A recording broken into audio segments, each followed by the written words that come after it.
Welcome back, everyone, to the European VC Podcast. Today, I have Juliet Bailin from General Catalyst with me. We are talking about General Catalyst in Europe, trying to just give you all a big overview of what GC does here. But then we dive into their values and their big rebrand that they've just done, at least remake of their website and definition of their core values. I think it's incredibly important because GC is truly one of the great VC firms in our industry. So trying to really listen to what she says and reflect on the smaller, finer points of those values, I think can be incredibly valuable. And then after that, we do a long deep dive into the self-awareness reset that Juliet believes is important and imminently needed in European venture or venture in general. Thank you so much, everyone, for tuning in. As always, I really appreciate you. This was their finest hour. Tear down this wall. It's more than just an alliance. This is a union of values. Let's start acting.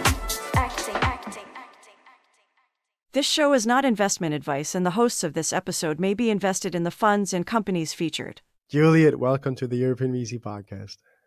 Thank you for having me. So I just told you I've been sick all weekend, and now we're doing it. And I said to you, we should have done this last week when we first had it planned, but something came up, so we had to move it. But definitely, my voice would have been sexier, and maybe my questions more thoughtful. Your questions are incredibly thoughtful anytime, but thank you for the flexibility. And we're going to start your week off well, even if you are feeling less than well. Thank you. Thank you for the help here. Juliet, I just want to run through the quick stats on you and General Catalyst, just for you to then add a bit of context to it and say Sure. where I'm wrong or where I'm right. You're Juliet Bailin, your partner at General Catalyst. You have 8 billion under management, and the AUM in euros in total is 30 billion. You're headquartered in the US, as everyone would know, and you're targeting specifically pre-seed and seed and some Series A's once in a while. You're focused globally, and you as well, or maybe you can comment on that, because I think you individually are focused on Europe. And you're multi-sector, but for you specifically, it's infrastructure and applied AI. And to those that think applied AI, what is that? We're going to talk a bit about it, but I also dove into that together with Paula Wehmeyer from General Catalyst in another episode. And the firm has invested in companies like Stripe, Samsara, Livongo, and Juliet, you specifically have invested in PhysicsX, GoodStack, Charm Therapeutics, and Lottie. Did I get some of that right? Some of it's great. No, you got most of it, of course. I just want to clarify that the current fund we're investing out of is an $8 billion fund with $4.5 billion for our venture strategies. And I know that there are a couple of strategies within General Catalyst, but that's the full scope. And I do collaborate with my partners in the US all the time, and am pulled into to work with founders in the US when there are specific areas that I know well, but I spend the vast majority of my time, and certainly all of my proactive time, in Europe. You're exactly right on that point. We're going to dive into, GC in Europe and do the big deep dive there. But I want to start with a question that is naturally born out of you said 4 billion specifically for early stage, and you're in Europe. And everyone then thinks, how much of that 4 million flows to Europe? We want to make sure we have real skin in the game for the companies that we're supporting. So for Europe, we're very careful, because our fund strategy is to invest into founders as early as we can build conviction in them, no matter where they are, no matter where they want to build. And that includes America, that includes Latin America, that includes India, that includes Europe, that includes the UK, obviously. And so while we have goals to have not an equal distribution across geos, but an equitable one, given sort of the density of founders, we don't have a hard and fast, after you hit this number of dollars in a particular geography, you're done. So we don't have very specific budgets. I think it's something that we constantly talk about as a team globally. But if we want to invest in the best founders anywhere, we should have the ability to invest in the best founders anywhere, as opposed to setting some arbitrary boundary. I'm always super curious when I talk to global funds about how you it's also interesting with every other fund, but if you're three guys covering Europe, and you have 100 million or whatever, it's oftentimes, well, it's decided in an IC. We're not that many. We just kind of look each other in the eye and we agree whether we do the investment or not. Gets a bit more complex when you're a large organization. There tend to be more structured rules about how do you actually make these calls about where to invest and who kind of keeps a balance, so to say, in terms of, because as you said, well, it flows with the volume of the entrepreneurial activity in the different regions, but there's always someone who keeps an extra eye to that. And how is that structured? Can you talk a bit about that, how it works? Yeah, of course. So I realize it can sound like it would be quite complicated. But I've worked at multiple venture funds. And what I will say is General Catalyst, when we say collaboration is one of our core values, it really is. We work very, very closely together. And so, yes, that means we're constantly playing time zone tag. And right now, our India team is the most generous on Monday by far. And it doesn't actually surprise me because venture is so different, whether you're doing growth or you're doing early stage or you're doing deep tech or you're doing SaaS. The profiles that excel in each, I think, are quite different typically. Great point. Okay, so I want to ask you something else, and that is, you said in any initial check, you have two managing directors that need to vouch for it, so to say. How do you do when you continue into the follow-on rounds? Because sometimes that dynamic is a bit different.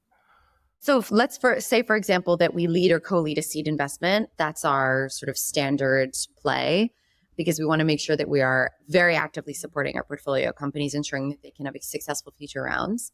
If we look later on at a growth round, which we've done, I mean, if you think about all the companies we're known for, you mentioned a few of them, like Stripe or Samsara. These were early stage bets that we then invested in constantly over the course of their growth. So then we usually do have growth investors or investors with late stage investing experience evaluate the business anew. And especially if we cross funds or are investing in an existing portfolio company out of a new fund, say many years later, then we have a rigorous process to ensure that we are evaluating the business. Because they oftentimes transition into the growth fund, of course. Correct. Right. Exactly. And then, Juliet, I'm super curious because General Catalyst have really become one of the marquee firms in venture. I'd love to ask you, what are the key characteristics, the key factors that you think underpin the success of General Catalyst? It's such an interesting question, especially right now, because I mentioned we have a new website, but that was actually part of a broader refresh, both of our brand and of our internal values and mission, to make sure that we are clearly communicating not only how we spend our time, but why we spend our time to ourselves internally across the company that we are, and of course, more broadly to any of the stakeholders that we work with. And I do think they are really reflective of why we've been able to perform at such a high level. So I can share those with you if you're curious, those sort of 5 core values, and they all relate to very specific behaviors. Would that be? Yeah, absolutely. Great. So the first one is expand possibilities. The idea for this is we want to be able to dream big, both together internally and constantly think about new ways that our business can work and how we can engage with founders. And then, of course, with founders themselves. I think if any founder has met with us, they'll have heard the same question, which is, 5-10 years from now, dream with us. Like, how are people going to talk about your business? And what does the world look like? And I know it can feel a little odd to paint what could sound like a utopian or even dystopian future to us, and then how your product is, or platform or business is going to transform that particular utopian or dystopian future. But we really do want that level of engagement. And the only way that we can build enduring businesses that will return a fund like General Catalyst is to think that way. And so we try to think that way both for ourselves and with our founders. It's actually really cool because when we spoke last time, we spoke a bit about your history background, and you said exactly that question resonates so much with you because that's a bit the lens with which you watch the world. So yes, that's cool. Exactly right. I mean, we can talk about this ad nauseum, but I genuinely believe that the history education I had is the most applicable education that I had for my work. Think about the AI moment that we are in. One of the greatest parallels can be the Industrial Revolution. and even how people are responding to AI in the public, and the debate that we have about AI is extremely similar to debates that were had that time. Yeah, yes, that too. So anyway, so that's our first. The second is that we're playing the long game, and you have to adventure, right? These are at least 10-year journeys if they go super well. So the goal is for this to take time. The trick with playing the long game is to be able to press on patiently with companies and with our own strategies as they develop over time, but act with urgency in the near term. So playing the long game doesn't mean we can sit and twiddle our thumbs and say, oh, we'll figure it out. We'll see what happens in 3 to 5 years. But every single day we're acting with urgency. And yet the underlying commitment is to patience over the long term. So that's something that we grapple with very comfortably. But we really do act with that urgency. If you meet the average human from General Catalyst, I think you'd be pleasantly surprised with how that entrepreneurial intensity from our origins when David and Jill started the firm really haven't left. I think we all really still feel that underdog energy.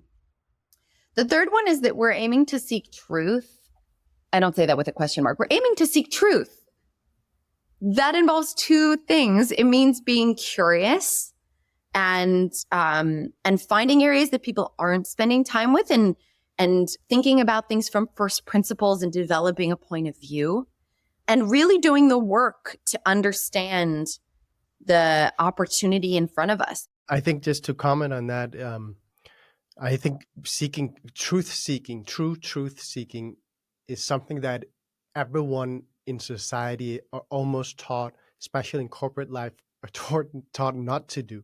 It's not a simple exercise. There's not a lot of people that are good at it, because it's so oftentimes in other parts of life actually more beneficial to be optimizing for what's politically true or what is the more easy path forward than the actual truth. And I had a long talk with Eric Schlesinger from 201 about this, because he's great. he's yeah, a former CIA agent, right? And he spoke about the importance of truth, and he taught this truth seeking in the CIA. And that's exactly what I think is so different for VC than many other things. That truth is so central to all of us. And I think that if you don't come from a background or have some good way to show that you know how to find truth and distill truth, I think it's a hard bet to make as an LP that you'll be a good investor.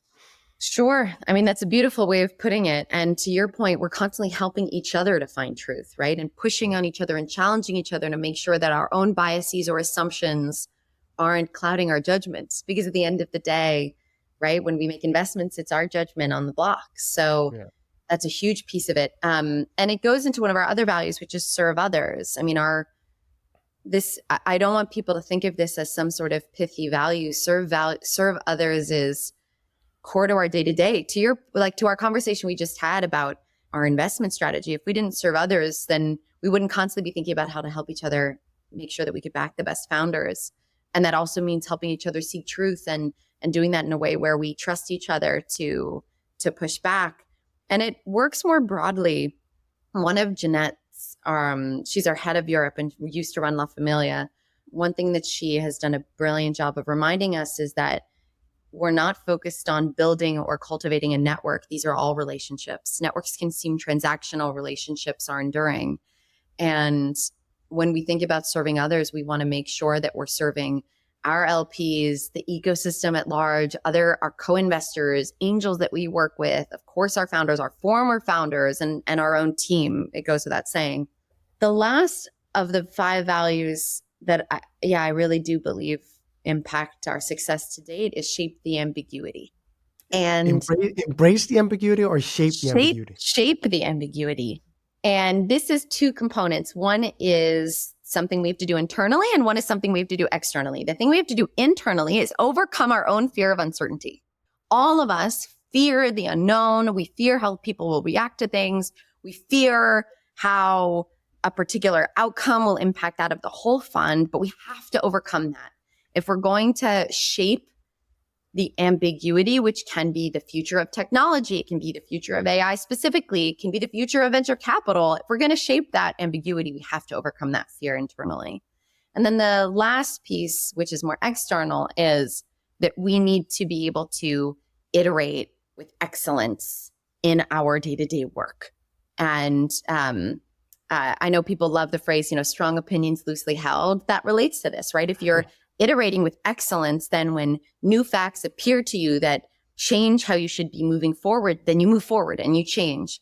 And it's certain that if you follow General Catalyst's history all over the last 25 years, certainly in the last 3 to 5, you'll know that changes are constant. So if we're not iterating and we're not overcoming that fear, we won't be able to be successful. So I hope you don't mind me walking through all of those, but I genuinely believe that each of them and them as a whole contribute to the success that you're referring to. So in the audience, if anyone has thought, okay, why are you talking fucking values? Come on. I actually think that we do not have many large VC firms like GC. We all observe the very large firms from the outside. And we've all seen, big rebrands and stuff like that. Yeah. But it's a bit privy to the people inside to get the deep dive on why do this type of rebrand, why these values.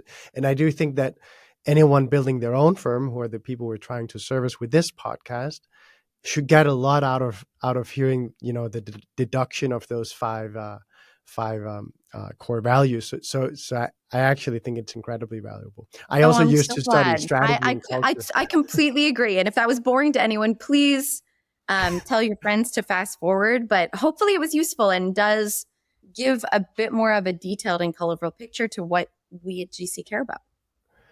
I want to ask you one thing, and I'm going to ask you on the air now. And this is going to be fun. Excellent. So we're doing our EUVC summit. It's not yet announced actually, but I'm talking a bit about it for the small group of people listening to the podcast. And I just thought this morning maybe I should call it the Mega Summit, Make Europe Great Again Summit. With a historical lens and also a branding lens and marketing. And is that absolutely crazy?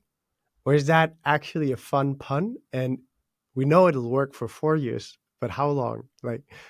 What's your initial reaction, Julie? My initial reaction is actually, and I know you talked about this with Paula on another episode, but the sentiment, let's put politics aside for a moment. The sentiment that you're expressing is that we need to focus on what makes Europe great. And I actually do think that's an incredibly important conversation to be having. It relates to our broader global resilient thesis around countries and nations and groups of nations that can be self-reliant and resilient and thrive.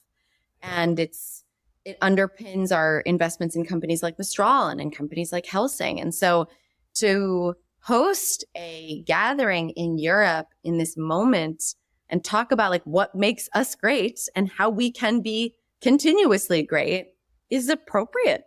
But the branding element, MAGA? I am not a branding expert. If you've asked, I've actually said this to my founders. One of my companies is rebranding right now themselves. Yeah, don't ask. And they asked me, they were going through new names and they were like, what do you think of this one? And does this one resonate with you? And I said to them, guys, I am here to help you with hiring. I'll help you build your sales team. I'll help you think about go-to-market strategy. I'll make endless enterprise introductions for you. But you should absolutely not seek my opinion around branding and marketing. That is not my area of expertise. And I'll defer all questions on that to our Chief Marketing Officer, Ariel, who is much more qualified and frankly much more talented to be able to craft those kinds of messages. I'll take that intro on my mega question then. But Julie, this is actually the perfect transition into the deep dive that I want to do with you, because that's about self-awareness reset in venture. Yes, because we had a very honest conversation, and I thought this is what we should talk about. So tell me first, it's obviously not a unique view to kind of go out and say that we need a We need a self-awareness reset. But I do think that it's exceedingly rare that someone says it and then dives deep and talks bluntly. So with that, I want to give you the stage to talk about the self-awareness reset that's needed. I'm so glad that you wanted to talk about this too. So like you said, this isn't a unique view. I've even said it before. I've shared thoughts on LinkedIn, which is that there is an information asymmetry between VCs and founders.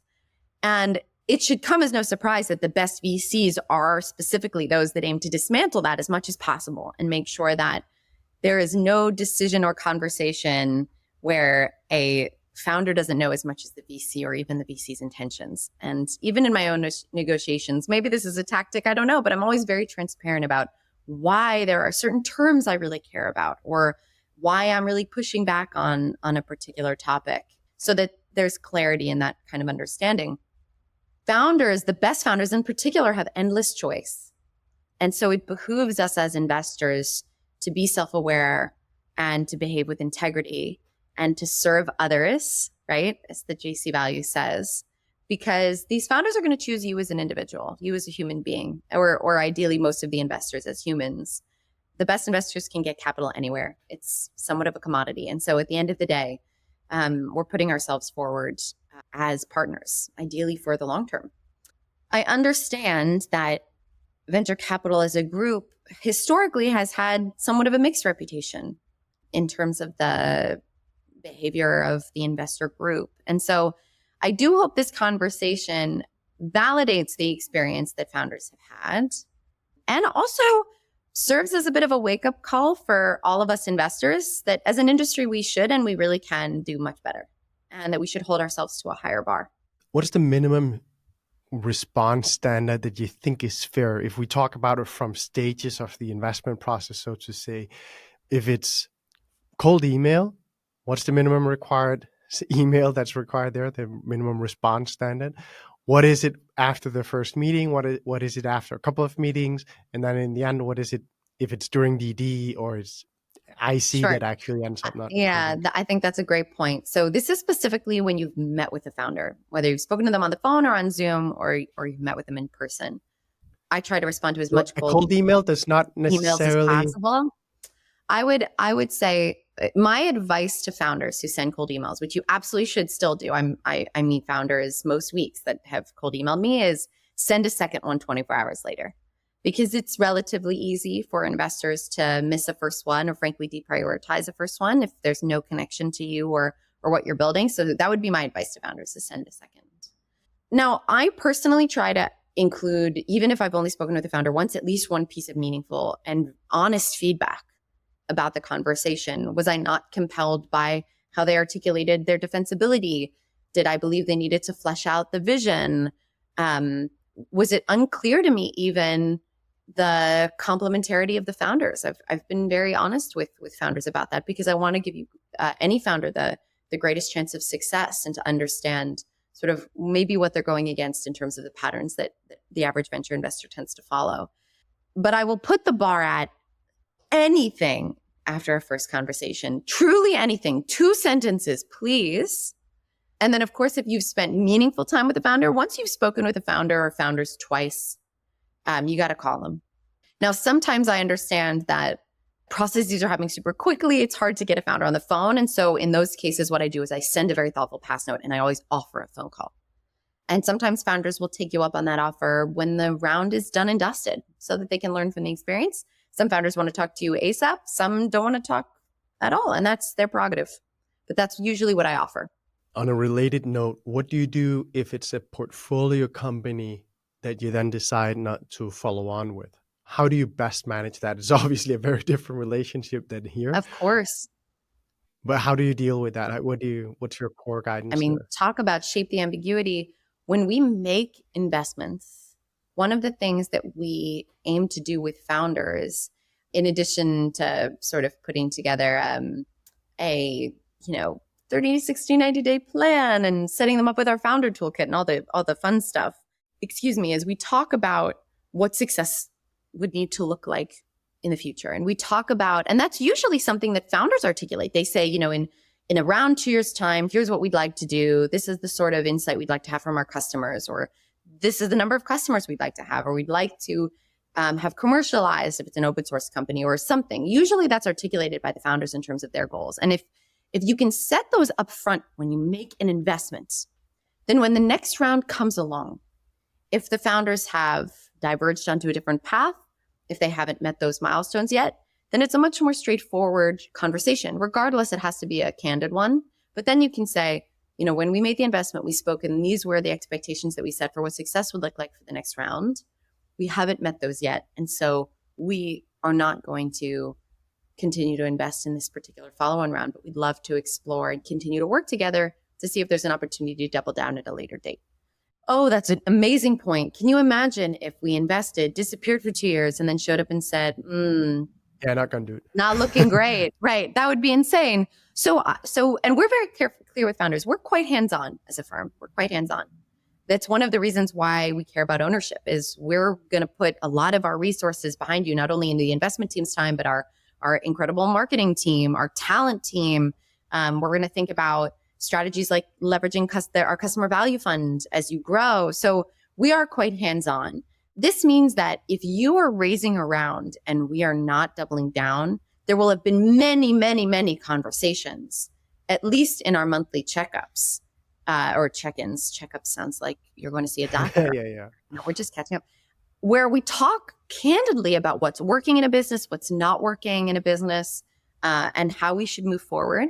And we, disagree and commit as needed if a founder chooses to go down a certain path. But we're always very honest about what we think would put the company in the best position and what would set them up for success. So that is an amazing point, that by the time that conversation is happening, one of the reasons it can be so honest and candid is because it won't have been the first time we've broached the topic. It's very similar to the old saying that whenever someone is fired from a company, it shouldn't come as a surprise to anyone. And I think it's similar, right? Ideally, yes. Yeah. All right. Another level one. Give me that. Another level one in my, and I should have clarified at the beginning, but I'll say it now. I am not a spokesperson for General Catalyst. These are not General Catalyst behaviors that we rail against, but they are from my experience spending 9.5 years in venture. So I should clarify that point. As I share this other level one, which is exploding term sheets. To me, personally, this is lazy behavior. If an investor believes they can only win a deal if a founder signs under duress, they should seriously think about how they're communicating their value. They should seriously consider how much they've invested in building that relationship. To me, putting an exploding term sheet, especially at the early stage, in front of a founder is not a self-aware behavior from an investor's perspective. And now I have a follow-up question. Please. Is it never, ever okay? What do you mean? So let's if we say somewhat of an explosive term sheet to come as a preemptive investor, right? Because you do say, yeah, we want to do this round before anyone else. How do you kind of navigate that? What do you think are the guardrails that you should be navigating by when wanting to do a preemptive round? If I'm interpreting your question right, it means if you put a term sheet in front of a founder as we would love to preempt your Series B or what have you, that they could theoretically hold on to it and shop it and do tons of things for a few months and figure it out over time. I would argue the best founders aren't going to do that. If a great founder does not want to entertain a preemptive round, they'll say something. They'll tell you. Hopefully, when you send that term sheet, they don't go quiet. I think that should make you really, again, think about your judgment and the type of person you're backing. So we have preempted rounds. We have wanted to preempt rounds. We couldn't. We have shared term sheets and founders will tell you. Founders will say, we're so grateful for your enthusiasm. We really do want to wait to do a proper round. Thank you so much for this. It shows us your conviction and we'd love to pick up the conversation at a later date. Or they'll say, we're super excited. Let's talk terms. But again, an exploding term sheet says that conversation wouldn't happen. And I don't think that's right. Yeah, I think that's very true. If you want to hear more about preemptive rounds, go listen to our episode with Nico as well from 10X Founders, who made the intro to you in the first place, Julie. He did. And preemptive rounds are, I would hope founders see them as a vote of confidence. So anyway, let's go to level 2, shall we? A little tier 2. Yes, please. Yes. So 2 examples here. I mentioned one of our values is play the long game, right? We act with urgency. We press on with patience. And so this first level 2 relates to that, which is when investors don't make time for their founders after investing, God forbid, ignore their emails, or more commonly, just don't listen to them during meetings or on their phone or answering emails. Again, these are little things that we've all done once or twice, but when it's your founders, when it's the people who have entrusted you to own a piece of their business, it is a privilege to be able to work with them, is the simplest way I can put it. And the way we see it is our partnership starts when the money is wired. It doesn't end until exit. And granted, quality over quantity. I'm not saying you have to text every day some proactive idea, because frankly, that's probably going to waste the poor founder's time while they're trying to actually build the company. So be thoughtful, be intentional, be available, be present. Can I ask you a bit about this balance of reactivity and proactivity? And some say VCs need to lean in more. Some say VCs need to shut up more. And it's obviously like everything is contextual. And for that reason, we've all seen investors that probably should lean in more. And then we've seen investors who probably shut up a little bit more. But where do you kind of draw the line? Could you give any guidance or tell us a bit about how you think about this reactivity versus proactivity? So this is where self-awareness can be an extraordinary advantage for you. When your founders need proactivity versus reactivity changes over time, right? When we first make an investment, we tend to be quite proactive in terms of identifying what our strategy is going to be for the next year and the specific ways in which GC as a company can help that founder get to clarity on product market fit or professionalize their go-to-market team or whatever it is. And then there are periods of the company where they are heads down, they're executing, and our job is to get out of their way and make sure that other distractions don't get in front of them and protect their time and protect their space. And so the more self-aware you are and those around your founder, you'll be able to switch between the two. So I don't think it's, and I know that every fund has a different way of going about this. So this is really just GCs, but a very concrete example, one of the companies that I'm on the board of, we're going through some pretty significant strategic changes. And so I set up a bi-weekly call with the founder so that we were holding each other accountable for the changes that were happening and the implications that had on their team and on GC support, et cetera. And recently, the founder wrote me and goes, do we still need these biweeklies? And they've had an extraordinary year. This founder and his team have dug their heels in, and they just signed their first 7-figure customer. I mean, really, I'm so impressed by what they've been able to accomplish. And the founder's absolutely right. We do not need a structured biweekly call anymore. We've outgrown it, right? It was really necessary at the time. And of course, I'll always make the time. It isn't now. Now we can be more ad hoc. We can WhatsApp as we do, which we were doing before anyway. So I think there is a natural ebb and flow. And I would hope that, if we're doing too much, founders will say, hey, thank you so much. We cannot process this many introductions. Or we'll say, hey, we need a bit more of your time. We need a bit more of your energy if for whatever reason we haven't recognized it ourselves. Very cool. Another level 2? The second level 2 I'll mention is, and this one is very important, both in terms of playing the long game, serving others, elbowing out an investor that introduced you to a deal. I understand that our industry is competitive. We are just as competitive as any other firm, any other company with a venture capital firm. We're working on you're no longer a firm. We are a company. We are a proud investment and transformation company. Yes. And venture is still at our core, obviously. I mean, that's all that's where I spend 95% of my time. But yes, it is a constant. I check myself just like our CEO does. To anyone in the audience thinking, what did they just talk about? Listen to our episode with Paula. We dive into that. Do you good? Very good. Excellent. See, this is where teamwork and collaboration really Yes. comes to the fore. If you're going to play the long game in a venture capital ecosystem, we're constantly partnering with each other, right? We're sourcing deals with each other. We're co-investing with each other. We're sitting on boards together. So to elbow someone out when they have introduced you to a deal, if two investors are looking at the same deal but came across it themselves, then again, let the best group win. And I hopefully you help put together a syndicate that most benefits the founder and the team. But if someone introduces you to a deal and we build conviction in that deal, then we make it clear we want to do the deal with that investor. Those relationships mean everything to us.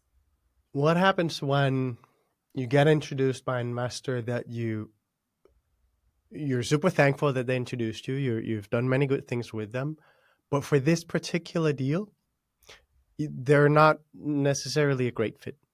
You know, they might be. You might say that you think this is a global resilience deal, as an example. The other one is a generalist investor. You're then, well, we'd actually like. There's only so much, ownership to go around. We'd actually like to be the syndicate to be much heavier on the deep tech side, and we don't need a generalist in this. What do you do then? Do you stick to that rule, or do you then? I mean, think about it. If another firm has found a founder before we have in one of our core thematic areas, that means they're doing something really right. And so that would immediately come to the fore for us, that their ability to build relationships in a space we care about is right there. Never so that whisper in the ear of the founder that maybe a more specialized syndicate would be helpful. If we believe that a syndicate needs more diversity for whatever reason, we have the most extraordinary relationships with angels that we can recommend, people in industry.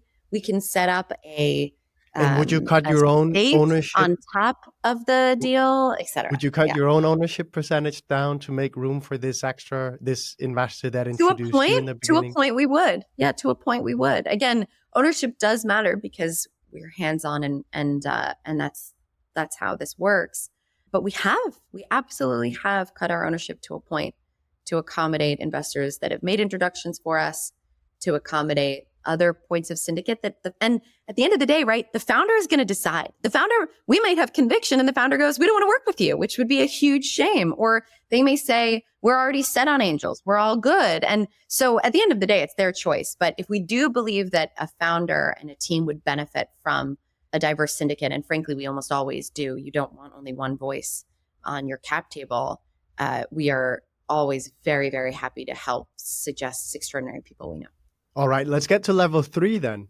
Please. So 2 level 3s, and this is tier 3. And these I think are quite serious and require more self-reflection perhaps than others.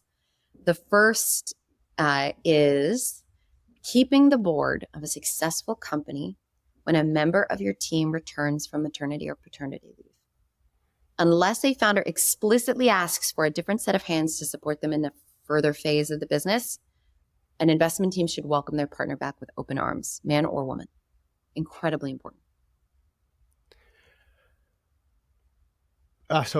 Long silence from my side. Our editor will not cut it out. The reason why I do a long silence is because this is one of those internal dynamics to VC firms, and we've done episodes dedicated only to the topic of maternity leave, and I recognize that it's incredibly important. I also think that this is one of those where it's not about the founders, right? It's about VC firms treating their employees or staff or co-partners correctly and fairly. So I think the question that I'll ask you here is, what do you think is the barrier for VC firms to do right by their partners? Because you're saying this because it happens, right? So my question to you is, why do you think this continues to happen? Now, I will clarify, this has never happened at General Catalyst, to be clear. Yeah. I have seen this happen in the industry. Think about it. For all of the things we've spoken about, you're going to have to shape the ambiguity here. It is different when somebody is spending focused time on their own health and on their family and is not day-to-day involved with their founders or with their fellow investors. And setting clear expectations before paternity or maternity leave is table stakes. open communication as needed if more or less help is required. I think it requires also a lot of empathy. We say this it's interesting to your point on it's not about founders, it's about the investors. But I say this to founders too, if you're not taking care of yourself, you're not taking care of your company. And that's true of in venture too, is if you're not taking care of your partners, you're not taking care of your firm or your company, whatever it may be. So that is central, and it's part of serving others. Frankly, it's part of being a good human being. I'll relay people to our episode with it was with Seda from Target Global. Awesome. We did a full episode there just on this topic, 90 minutes probably or so. Incredible. So definitely for everyone wanting to hear a bit more about this, go there. Another level 3. Let's leave with a really important one in this particular market. Tier 3 behavior that investors need to be more self-aware about: overvaluing a company because of ego. I know many stories where investors double valuations because they cannot stand to lose. Now, founders may be flattered by this behavior, but here's why I think it is really unfortunate. If a founder or a company goes off to raise a down round at some point. Now, down rounds are not the end of the world. Some of the best companies in the world, some of Fortune 500 companies have had down rounds, but over time. But if a company were to go raise a down round, because earning that valuation, much less a markup, may be almost impossible with the capital that they raised, guess who is protected and who isn't? The investors are protected. Investors have anti-dilution protections, and founders do not.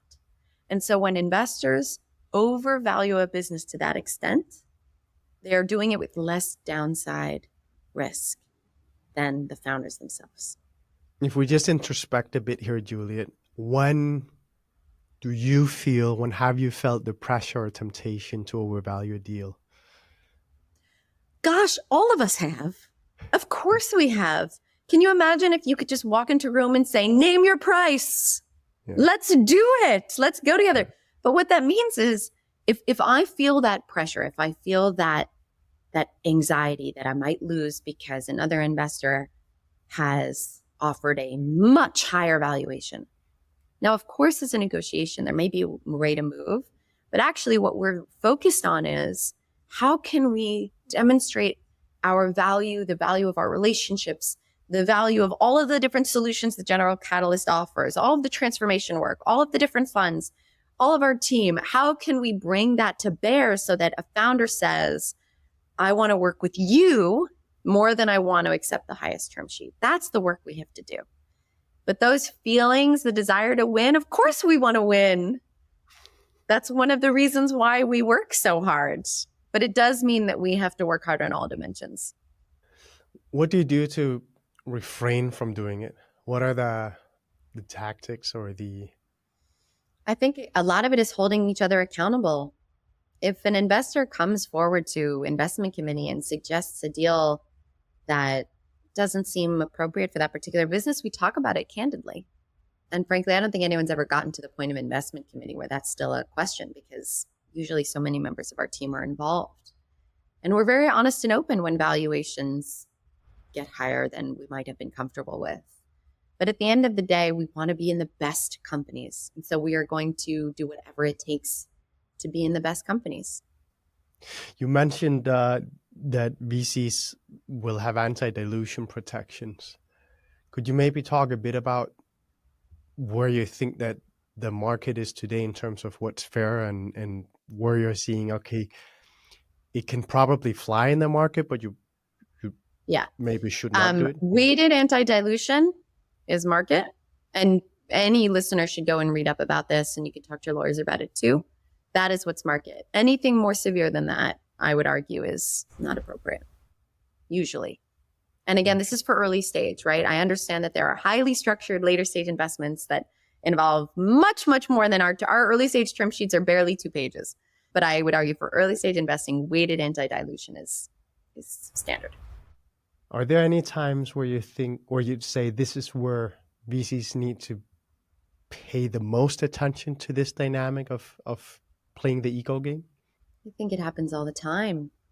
We're in an industry where even though luck and timing and connections and all this sorts of these factors contribute to the success of a venture capital group or even an individual, it's easy to say, wow, we're brilliant.